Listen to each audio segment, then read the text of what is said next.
Here's a video on lesson 84, just for the sake of having one. It's on sequences and series, but we're going over examples from previous Regents questions. That was the front. The back are modeled after Regents questions, but are original.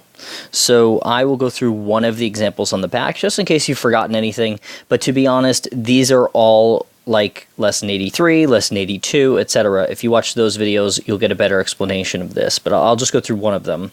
I'll go through question number 18.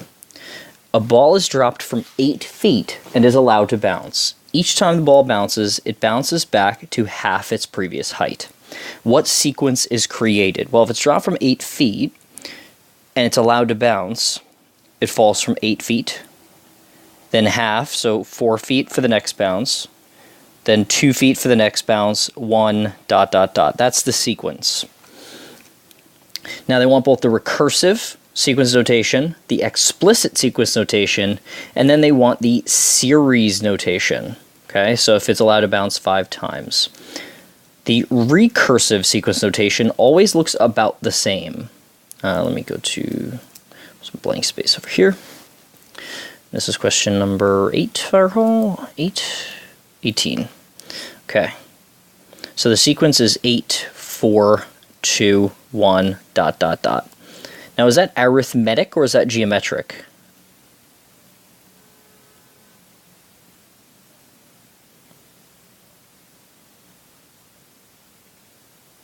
Well, if it was arithmetic, it would be addition or subtraction. Is this minus 4, minus 4? No, that can't be it.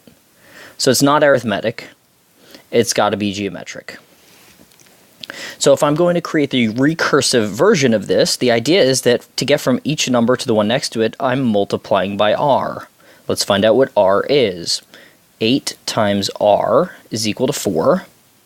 Divide both sides by 8 to get r by itself. And 4 over 8 is equal to 1/2. So that's r. Now, rather, I should circle that because it's not my final answer. Recursive looks like this. It has 2 parts. Recursive has a starting value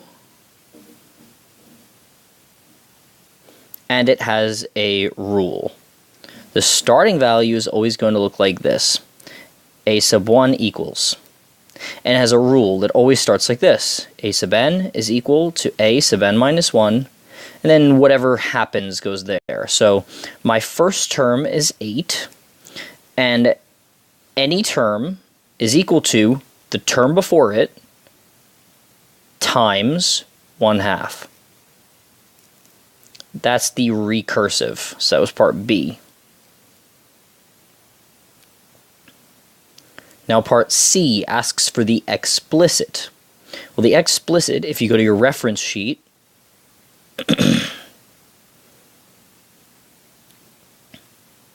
it says a sub n is equal to a sub 1 times r to the n minus 1. That's what it says. The 2 things I should be able to plug in are a sub 1 and r. And actually, I know those already.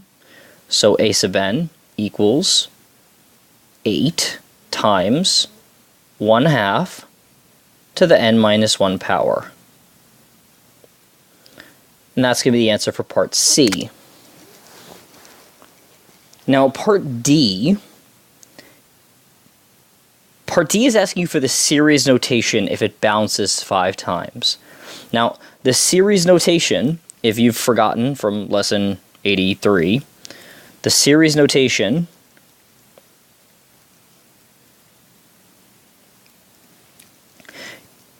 it starts off with the explicit.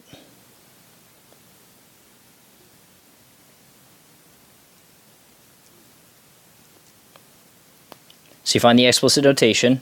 2.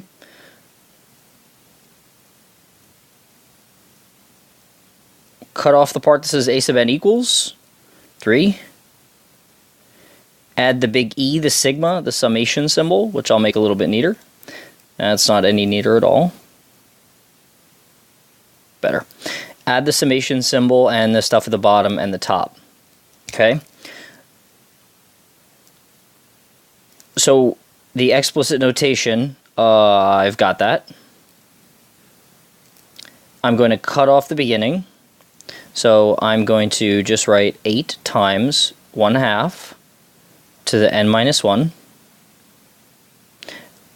I'm going to add the big E, the sigma, to the beginning. And at the bottom, I'm going to put my starting value of n equals 1. All the way up to how many times? They say it bounces 5 times. So from 1 to 5.